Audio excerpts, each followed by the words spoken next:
Hello friends, स्वागत है आपका एक बार फिर से। दोस्तों, क्या रहा करंट अफेयर्स के गलियारे से, चलिए एक एक करके जान लेते हैं। सबसे पहले खबर की बात करते हैं तो वो लूप सिस्टम को लेकर आ रही है। राजस्थान में शहर के ट्रैफिक सिस्टम को सुधारने के लिए लंदन और रोम की तर्ज पर लूप सिस्टम का शीघ्र ही ट्रायल किया जाएगा। जेडीए ने इसकी तैयारियां शुरू कर दी हैं। बारवी रोड से पवाटा के बीच ट्रायल के तौर पर कुछ दिनों के लिए लूप सिस्टम शुरू किया जाएगा। शहर की हार्ट लाइन पर ट्रैफिक दबाव को कंट्रोल करने के लिए अब लूप सिस्टम को अपनाया जा रहा है। इसको लेकर जेडीए कदम आगे बढ़ा चुकी है।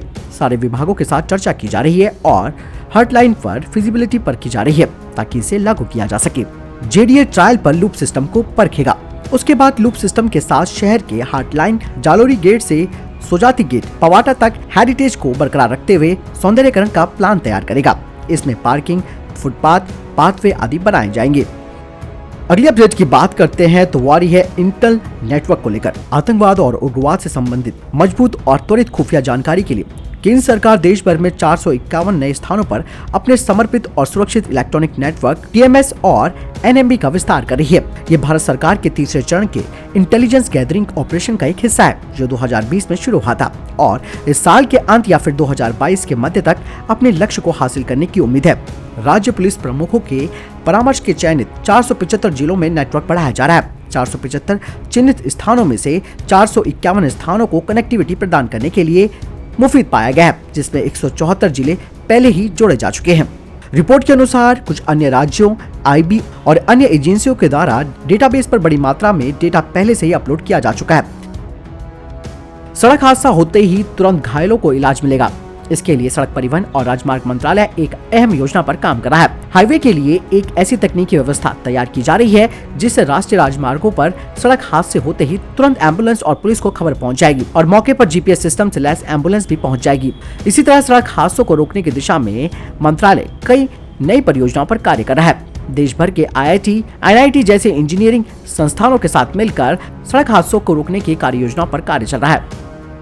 केंद्रीय रिजर्व पुलिस बल यानी कि सीआरपीएफ ने शनिवार को अपने Naxal commando battalion for resolute action यानी कि कोबरा इकाई में महिला कमांडो को शामिल किया है। सीआरपीएफ के मुताबिक 28वीं ऑल महिला बटालियन राइजिंग डे के अवसर पर इन महिला कमांडो को ऑल महिला ब्रास बैंड की शुरुआत के साथ शामिल किया गया, जो सीआरपीएफ को एक महिला ब्रास बैंड बनाने वाला पहली ताकत बनाएगी।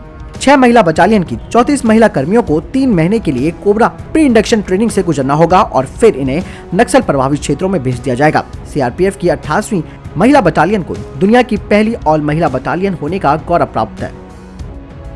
दक्षिण पश्चिमी रेलवे के अधिकारियों ने कहा कि बेंगलुरु के लिए एक फुल फ्लैज सब अर्बन रेलवे नेटवर्क को लागू करने की दिशा में लगभग 300 करोड़ रुपए का अनुदान दिया गया है। आवंटन केंद्रीय बजट में दिया गया था। अधिकारियों ने कहा कि धनराशि पहले परिचालन वर्ष के यानी कि ऑपरेशनल ईयर के लिए पर्याप्त है। KRID वर्तमान में विशेषज्ञों को भर्ती करने, भूमि सर्वेक्षण करने, स्टेशनों को डिजाइन करने और घरेलू के साथ अंतर्राष्ट्रीय उधारदाताओं के साथ दीर्घकालीन वित्तीय सहायता के लिए तैयारी संबंधी कार्यों में व्यस्त है। प्रारंभिक आवंटन से अधिकारियों को नागरिक कार्यों के लिए टेंडर की मदद करने की उम्मीद है।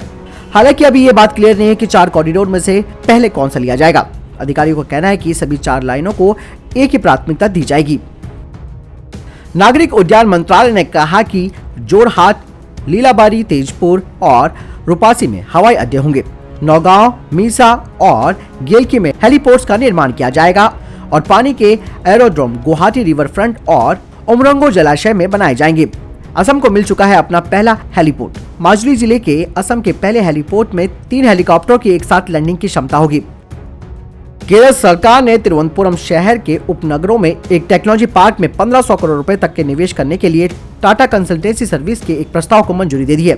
TCS blockchain, robotics, data analytics, machine learning और आर्टिफिशियल इंटेलिजेंस के क्षेत्र में उन्होंने निवेश का प्रस्ताव किया, जिसका उद्देश्य रक्षा, एरोस्पेस और हार्डवेयर विनिर्माण क्षेत्रों में योगदान करना है। राज्य के मंत्रिमंडल ने बुधवार को उन प्रस्तावों के लिए मंजूरी दे दी जो 20,000 प्रत्यक्ष और इससे भी अधिक अप्रत्यक्ष रोजगार उत्पन्न कर सकते थे। पहले से ही TCS केरल में सबसे अच्छी नौकरी देने वाली कंपनी है, जिसमें लगभग 15,000 व्यक्ति अलग अलग यूनिट्स में काम कर रहे हैं। TCS की शुरुआत में टेक्नो सिटी में 97 एकड़ में अपना सबसे बड़ा प्रशिक्षण केंद्र स्थापित करने की घोषणा की थी। कर्नाटक के वोकालिका समुदाय के आइकन और बेंगलुरु शहर के संस्थापक नाडा प्रभु कैंपेगौड़ा की 108 फुट ऊंची कांस्य प्रतिमा नोएडा में बनाई जा रही है। 85 करोड़ की लागत से बनने वाली ये प्रतिमा बेंगलुरु के अंतर्राष्ट्रीय हवाई अड्डे के सामने स्थापित की जानी है। बताया जा रहा है कि ये प्रतिमा साल 2022 तक तैयार हो जाएगी। ये प्रतिमा 23 एकड़ के हेरिटेज पार्क में स्थापित की जाएगी, जो बेंगलुरु के केम्पेगौड़ा अंतर्राष्ट्रीय हवाई अड्डे पर लगाई जानी है। आपको बता दें कि जाने माने मूर्तिकार और पद्म भूषण पुरस्कार से सम्मानित रामवंजी सुतार अपने नोएडा स्टूडियो में प्रतिमा का डिजाइन तैयार कर रहे हैं। सुतार ने गुजरात में स्टैच्यू ऑफ यूनिटी और बेंगलुरु में गांधी जी की प्रतिमा बनाई थी। देश में व्यस्त समय में भी बिजली की मांग बढ़ती जा रही है। फरवरी के पहले सप्ताह में शुक्रवार तक बिजली की आपूर्ति पिछले साल की इस अवधि के 176.38 गीगावाट के रिकॉर्ड स्तर को पार कर गई है। इससे पता चलता है कि देश में बिजली का उपभोग बढ़ रहा है। मिनिस्ट्री ऑफ पावर के आंकड़ों के अनुसार 1 फरवरी को पूरी की गई व्यस्त समय की बिजली की मांग 187.71 मेगावाट रही। 2 फरवरी को ये 188.15 गीगावाट और 3 फरवरी को 188.11 गीगावाट रही।